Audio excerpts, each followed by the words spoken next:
mga kapuso, isa ka balay sa Uton, Iloilo ginsulod sang isa ka lalaki. Insidente na hulikap. Subong nga madamo sa insidente sang pagpangawat ano bala ang dapat nga himuon. Ini ang gintutukan ni John Sala live sa Barangay Poblasyon West Uton, Iloilo. John, kamusta dira?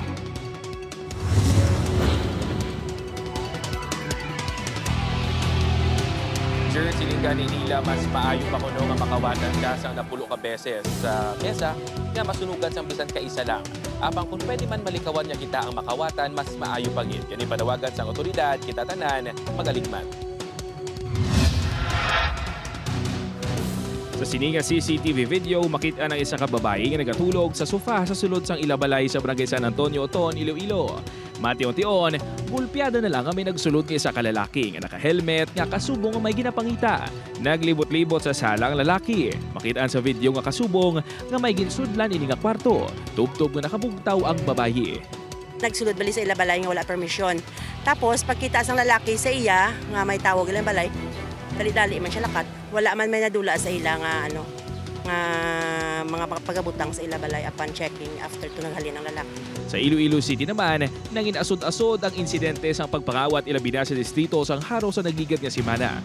Kag masaming nga entry point sa mga kawatan ang puwertahan o kun bintana. Kag kun sang una, masami sa gabi ginapili sa mga kawatan nga maghimo sang krimen. Subong, bisan aga o kun hapon, basta may tsansa.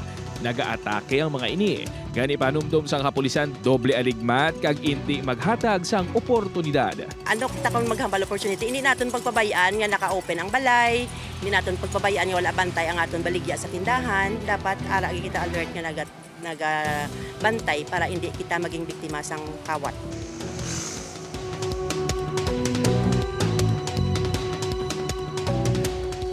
Jert, isa pagit sa ginapanawagan sa otoridad nga kung kita ang mabiktima sa mga kawatan, kung ma-identify ang suspect, kinahanglan nga pasakaan ginaton sang kaso kaysa nga magpaareglo.